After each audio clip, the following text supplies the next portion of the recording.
Carine, can I ask you to introduce yourself, please? Give us a bit of an overview about your background.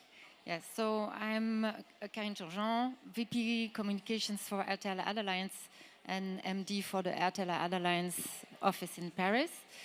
So AdAlliance is the international advertising sales house belonging to RTL Group, which is the leading media group in Europe. Thank you. I will ask people at the side of the stage if you could be a little bit quieter, please. Thank you. And we can kick off. So, talking about leading across cultures. So, RTL AdAlliance is an international company. How many markets are you in at the moment? Around 15. Okay. So basically Europe and the US. Okay. Yeah. And how long have you been in a senior role within RTL? Well, I mean, it was first a surprise for me to be invited here. So thank you for having me here. I think it was quite of a natural path for me. I've been working in this company for many years now. And I think it's a company where you can grow as you are. And it's a big chance to be part of this company, which really trusts people. So it was for me a totally natural path to become a leader in this company. As you transitioned into leadership, was there anything that surprised you about that kind of move into leadership? Anything that surprised, shocked, challenged you as you grew into a leadership role? Yeah, well, the first surprise, as I said, was to be there because it was not especially a career goal or something like that. So growing up naturally as you are, what the first surprise that you don't have to copy role models that you may have in mind when it comes to leadership.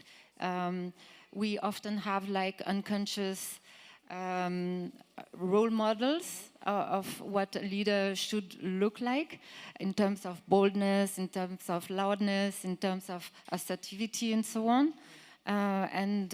What I learned is that you can grow as you are with your strengths and your weaknesses, and that's okay.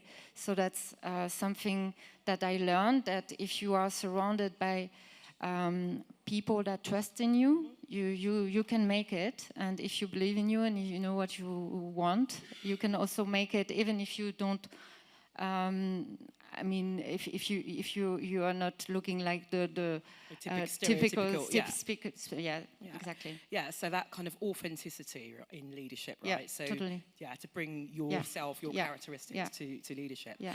So, how about challenges that you may have found along the way as you know, either internally, externally, or balancing, leadership? The previous panel, we're talking about, balancing leadership and motherhood, or leadership and just being a female. So talk about some of those challenges that you may have faced. Yeah, well, as I said, it was really natural, so I didn't face the challenges that we heard about before. I don't have kids, so maybe it also makes a difference. I raised my stepdaughter. I spent a lot of time with her, but I didn't see that as a challenge to grow in my role. Maybe I was lucky, and even I have a global role. I always try to find a balance between personal life, professional life. I mean, you have to make choices, but that's okay. To if you are kind of organized in your private life, you can make it. I think one of the challenges that you face when you are a leader, whatever you are, a female or a male, is that you face that you are accountable and that you are fully responsible. So I think that's the most biggest challenge, and it's not because you're a man or a woman.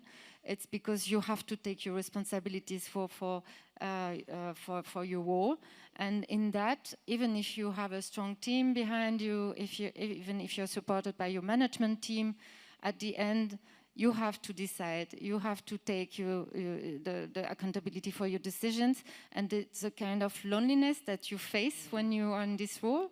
That is, I think, the most surprising and the most challenging thing on a daily basis. Yeah, you said about the loneliness piece, and that's so is the loneliness coming from the fact that you know, you kind of moved away from your peers? Is it coming from the fact that, you know, you are accountable? Where does that loneliness part come from? Well, yeah, I think it's just part of the job to be accountable. It means we trust in you, so you have to take the decisions, and that's maybe the hardest thing. That you have to be accountable for the decisions that you take or for the vision that you would like to push. I think what is the greatest support is when you have a great leader, role model, my boss who trusts me, and when you have a strong team behind you, which also believes in you and trusts you, and on which I can also count. That's a big relief. But it's not a question of being, once again, man or woman. I think everyone faced that. But how about the importance of networks? Have you built your networks, grown your networks? Do you have kind of different networks and support systems for different areas of your life, maybe? Talk a little bit about that. Yeah, well, that's also something that was quite natural. We don't have in our organization like mentorship or something like that, like something official. I know in some companies there are some organizations to support female leaders. Unfortunately, we don't have that. But I mean, I built my own network with, starting with my role models, mentors, which were mostly male, I must say, my managers, and then I mean friends, close friends, sometimes business partners that became friends, and female leaders having their own companies and supporting me, and which I can have really a daily exchange on these challenges of supporting some pressure and I think you build on your own network with what inspires you in terms of values, in terms of alignment also with your values. And what I found out that is I received a lot of support from my closest friends, who are dealing with the same things that I issues. do. Yeah. I think for me, in terms of, I think networks I've found to be very important. You know, I've got myself, my business partner, but just with other female founders who, as you say, maybe go and understand the journey that you're on. Just women generally who maybe same age, same challenges, whether, you know, children, health, we were talking about menopause, etc. earlier.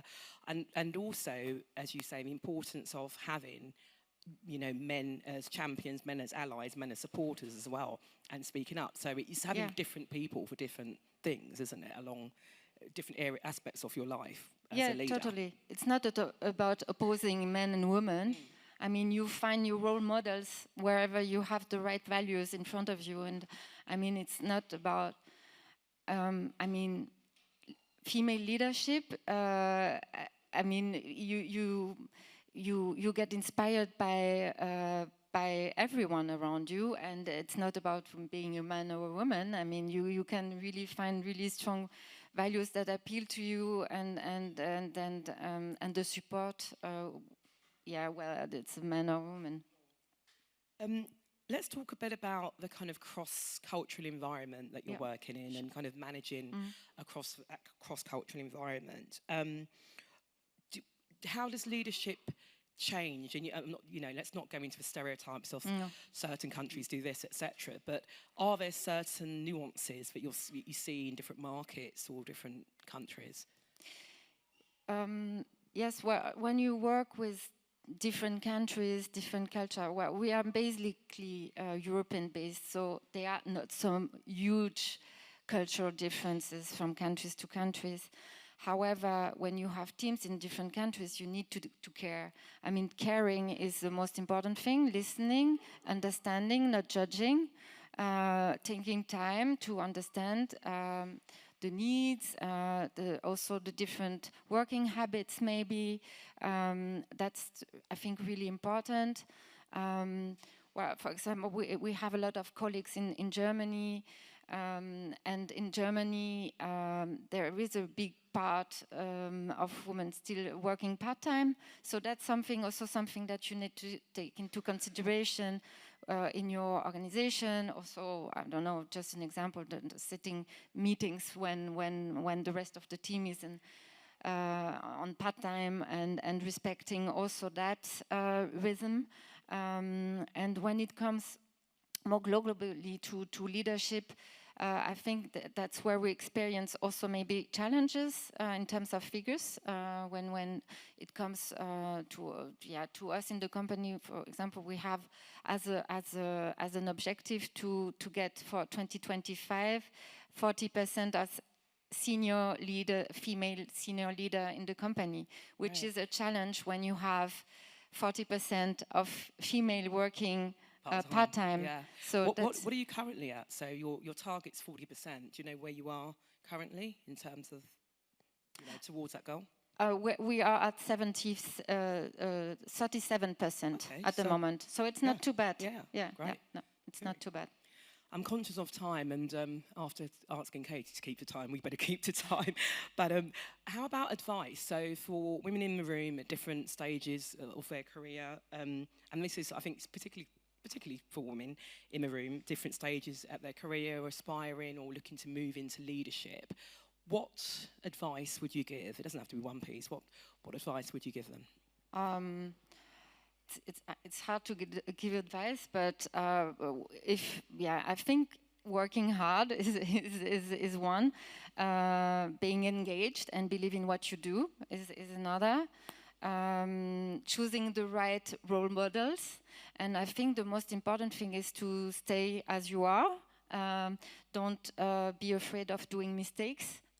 It's okay to do mistakes. I think we are always challenging ourselves. I don't want to do generalities, but I think women have this tendency of always doubting, not daring taking the lead, and I think we should ask for it.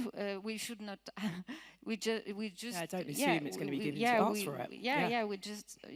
We just need to ask for it, and also being sure that we want it, because it's also being aligned of what choice do I want to do, what do I want to sacrifice, because at the end you need to sacrifice things.